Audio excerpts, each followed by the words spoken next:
It's Monday, January 23rd, 2023. We are going to have a wait and meeting.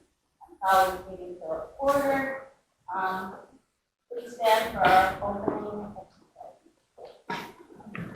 exercise. Heavenly Father, thank you for this evening. Thank you for the new year and the new commissioners coming aboard this evening. And we want to recognize the tragic loss of Sandra Gilliard, vehicle operator for the solid waste department. I know the family is comforted that we had a strong showing of the commissioners and the staff to support her family through that tragic loss in the healing and the funeral. I appreciate her time here and her service to the district and the James Island community. And thank you for the gift of eternal life and the resurrection. Always be praying in the Amen. I pledge allegiance to the flag of the United States of America and to the republic for which it stands, one nation under God, indivisible, with liberty and justice for all.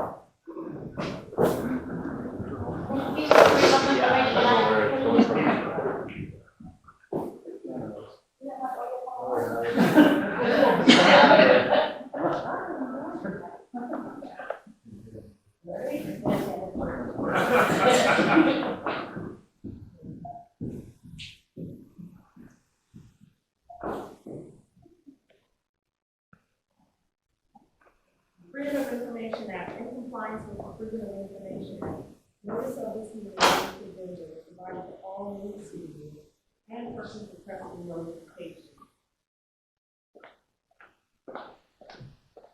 Commissioner Brown here.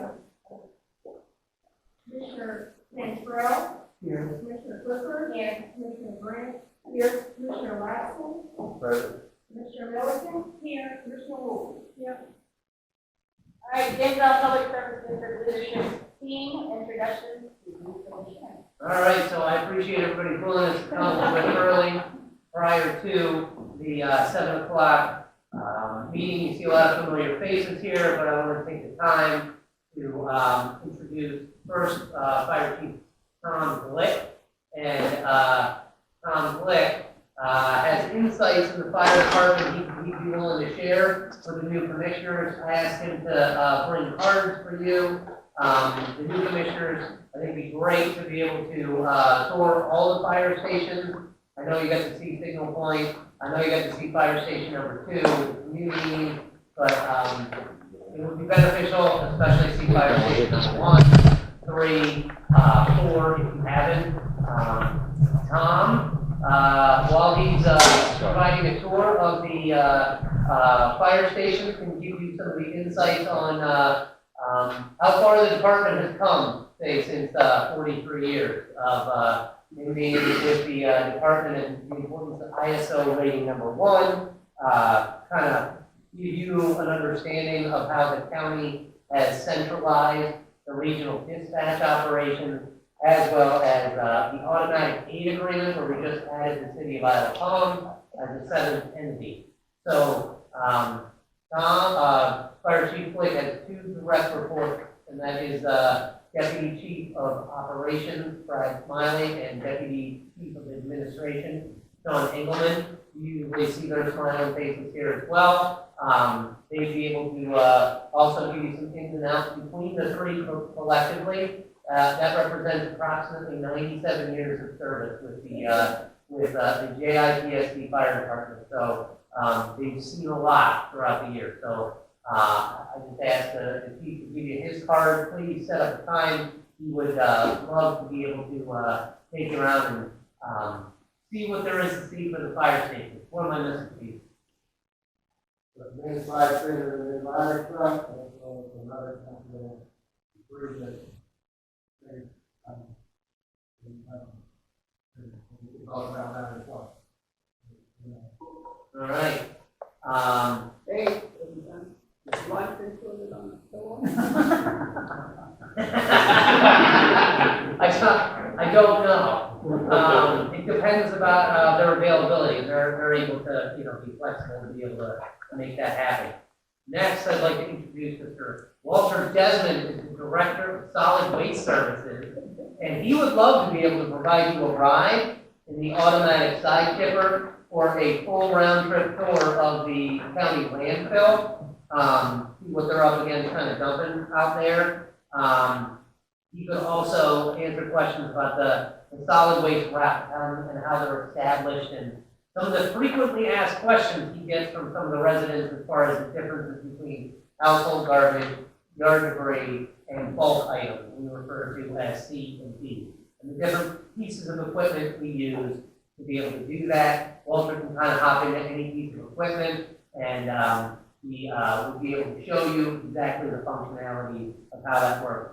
I know everybody that has gone to the automated side tipper kind of sees there's 6 different cameras on the truck and how they use the claw. It's like almost like a video game and a hook machine at the same time to be able to make that. It's something to see. So, Walter Weekard, please feel free to, you know, set up a time when you're available to see that, and he'd love to be able to take you to different areas. Also, when you visit the solid waste department, he'd be able to introduce you into Jeff Nimmons, who's the lab foreman. So he's kind of going ahead of the different trucks, seeing if there are problems and trying to address those problems before the trucks actually get there. So, am I missing anything, Walter? No, just made a lot of accomplishments over the past 4 or 5 years as far as changing regulations, collection methods, and it's going to keep moving forward.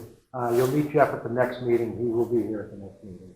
So you'll be able to physically meet him. Thanks. Next, I'd like to introduce Mr. Steve Haynes, the Director of Fleet Services. He'd love to show you around the shop from Signal Point. We actually have 3 bays, they're different bays.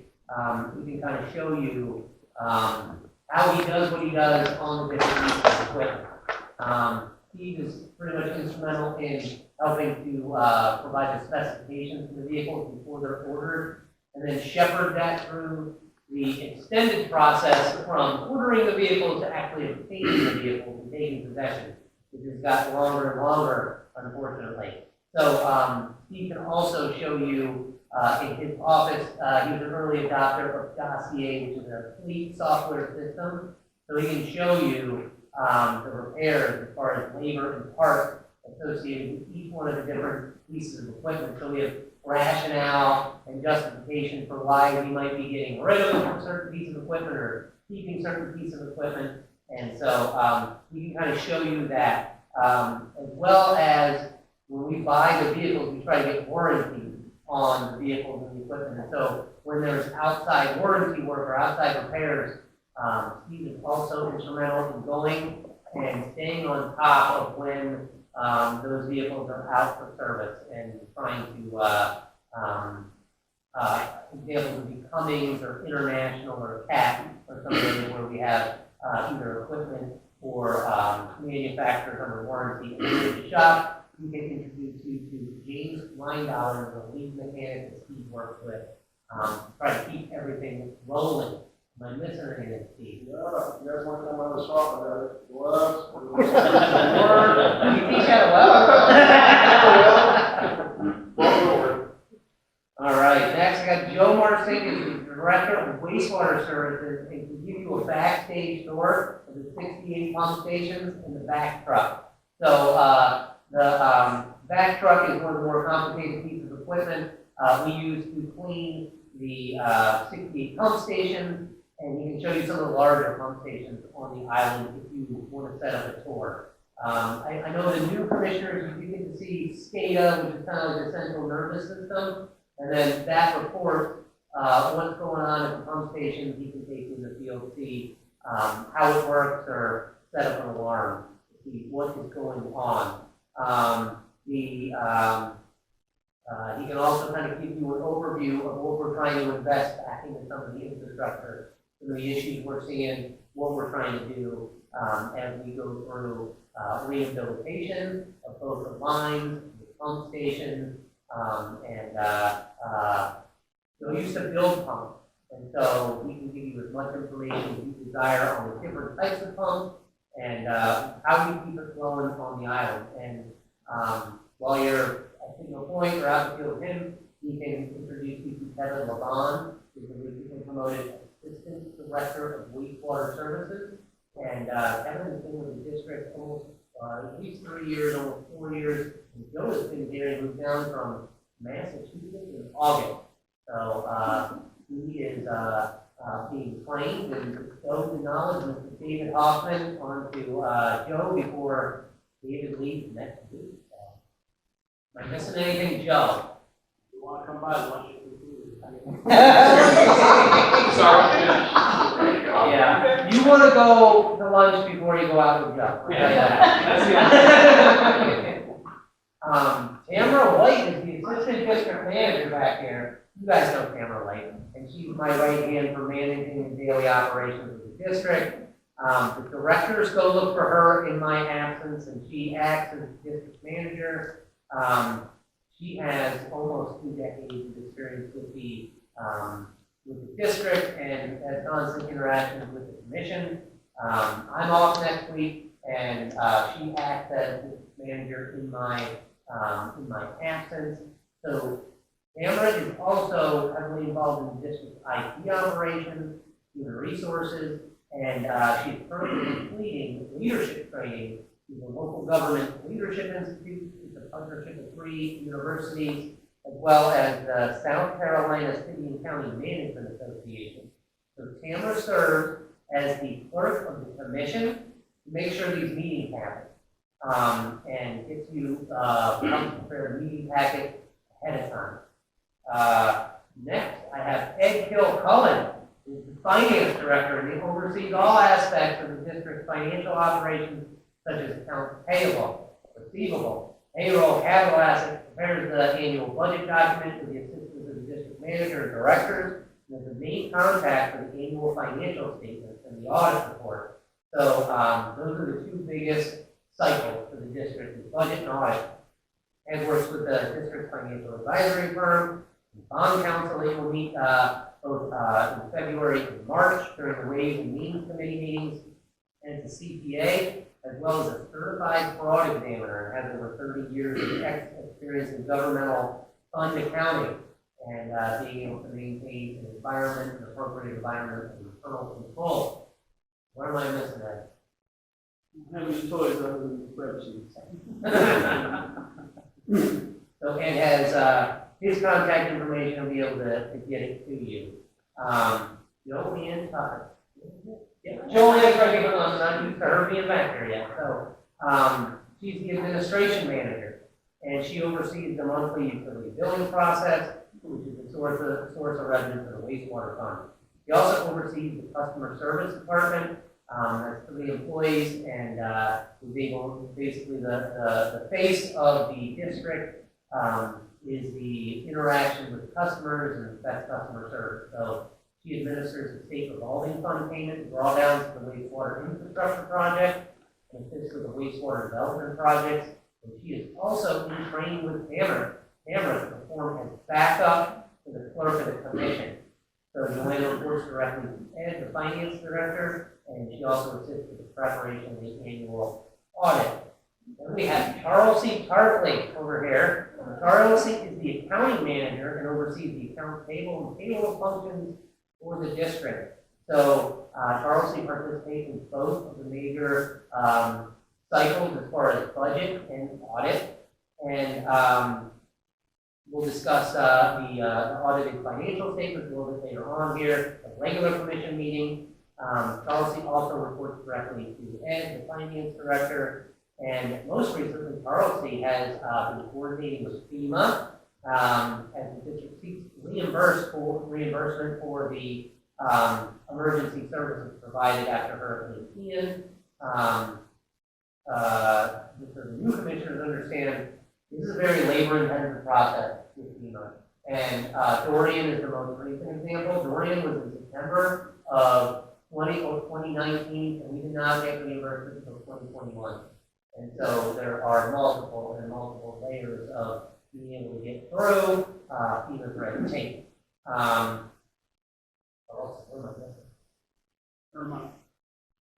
Irma, oh yeah, so Irma, I don't want to talk about that. we have gone through an appeals process as far as the reimbursement for Irma, and Carlson has been, for Irma's 2017.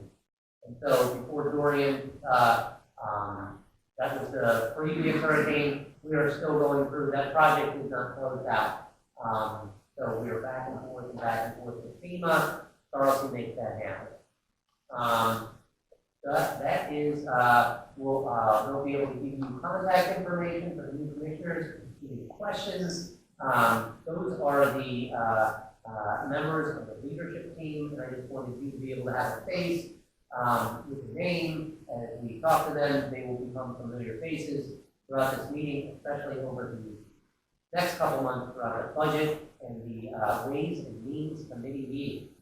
I wanted to go on. Did anybody have any questions before we move on to number 4? I have Yes, ma'am. this statement. I think it's wonderful having the leadership group here at a meeting. At least I get to see faces and, it helps sometimes you guys see as a support system of nothing else. I'd like to see you come back. All right, so for agenda item number 4, I really appreciate, I know it's kind of long process for the new commissioners taking time to go through all of this information prior to the special meeting where you were sworn in the Tuesday, the 3rd of January. I am completely aware that there's overload of information associated with enabling legislation and bylaws and budget and audit. For item B in there, I wanted to explain on the agenda, it is very intentional that the monthly financial package contained in the commission meeting packet is very similar to the district's annual budget document. And this is the roll-up of each cost center in the general fund and the wastewater fund. And then you have, after that one-page roll-up, all of the support, the other 8 pages of support for each one of the line items within each one of the cost centers. So I'll speak about the monthly financial package during the district manager report, and that's number 9 on the regular meeting agenda. Providing monthly financial information to members of the commission has been an enhancement to transparency in the amount of financial information provided to decision makers.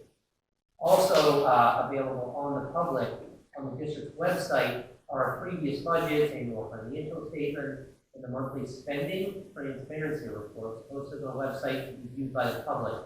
So that's that monthly spending transparency report. That's not a requirement of a special purpose district. It's just another spending transparency effort made by the district to make detailed supporting documentation publicly available for each one of the expenditures.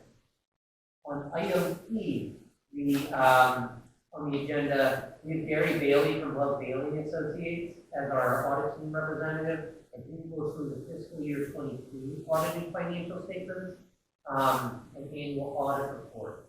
So I'm happy to report another clean opinion on the district's financials, and Gary will explain what that means in more detail.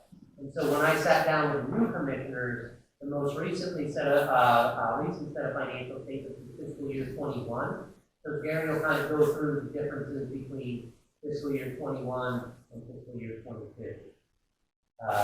For item F, on the agenda, the district has departmental and operational information available on the website. When we first met, I gave you some of the different brochures and everything like that. All those brochures, all that departmental information, that's available outside on the district website. You got solid waste regulations are out there. The JIPSD emergency operations plan, if you need some bedtime reading, with maps and extensive information about the wastewater collection system, compartmentalized into 3 categories as far as residential, commercial, and then development. So that's all out there on the wastewater website. Before I get to the strategic plan, I know I'm just throwing a ton of stuff at you. Does anybody have any questions for 4A through F? All right. So the packet contains the 2023 through 2027 JIPSD strategic plan, and that was adopted at the regular meeting December 12th, 2022. And so that was really started by the leadership team in the spring of 2022, followed by public engagement sessions in the summer and the fall with the commission. So ultimately, it was approved by the commission last month in the form of a resolution. And the strategic plan is included in the packet. I can boil it down very quickly. Pages 12 and 13 talk about the vision, mission, core values. And then the next page talks about the strategic goals. And it's 6 strategic goals that came out. Improve communication, including capital improvements, invest in machinery and equipment, retain, recruit, develop talented staff, improve internal operations, and improve relationships with partner organizations. And so what you're going to see over the next 2 Ways and Means Committee meetings is the strategic plan needs to be driving the bus for the budget and our initiative, right? And so what we're spending money on needs to be directed to the strategic goals and making accomplishments towards those strategic goals. And so when we talk about the budget, we're going to be talking about the implementation plan and what we're doing in these categories to make improvements to the district and accomplish the strategic plan. So then we'll get through the budget, then we'll start talking about the next year and what we're doing next year in those categories and try to, stay focused into this is what we're trying to accomplish from 2023 to 2027. So I am going to email out to you the other thing that's in the packet is the for the Ways and Means Committee. It's kind of this living, breathing document for the upcoming 2023 important dates. I can take off the ones that already happened and give you more of the dates because more things materialize as the dates get closer. Some of the things that are going to be in the one I email you tomorrow. Today I get an email from the SCSPD, which is the South Carolina Association of Special Purpose Districts. So they have solidified their May training. It's called their leadership program.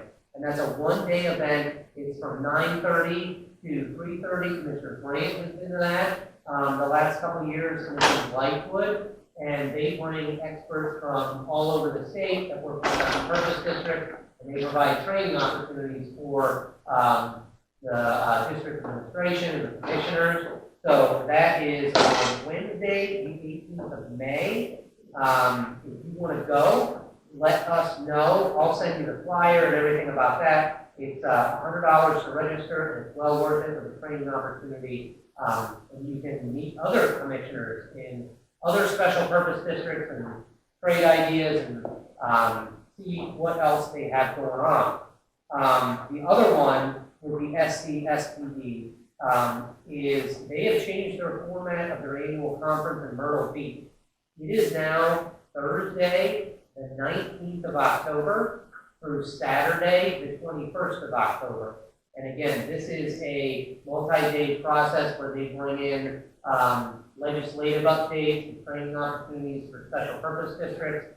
And that's a 3-day event in Myrtle Beach, the 19th through the 21st of October. Instead of a Wednesday, Thursday, Friday, they're doing a Thursday, Friday, Saturday. Amber and I have gone the last couple of years. It's also a great training opportunity for members of the commission. The other one on there I gave to you was in June. And I went home after I gave you the last date and I put everything on the 2023 calendar. My wife said, you can't do that on the week of June 12th. So what I'm going to send to you, and this is, several months in advance, basically, we have to meet on the 5th of June, and that's going to be the solid waste and wastewater committee meeting, and that's instead of meeting on the 12th of June. I will be in Moab, Utah, out of town. So I'm not able to meet the 12th of June, and my wife set me straight on that. Is that meeting on the 5th instead? Of the 12th. Instead of the 12th. It's a different Monday night. It's the first Monday instead of the second Monday. So that'll be out there. And then, just a friendly reminder, hope to see you Wednesday night, at 7 o'clock back here. That is the Intergovernmental Council, and that is, SCDOT, Charleston County, the city of Charleston, town of James Island, and JIPSD. We all get in the same room and try to talk about infrastructure. We talk about, projects and government services provision on James Island. So, you'll get to meet, city council representatives, the county, and SCDOT, and the town. And so, those are quarterly, and on those, lists of important dates, you have those, denoted for the quarterly one. That is what I have for the Ways and Means.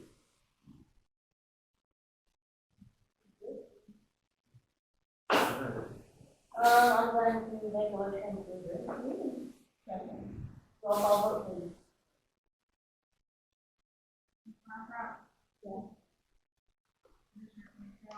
Yes. Yes.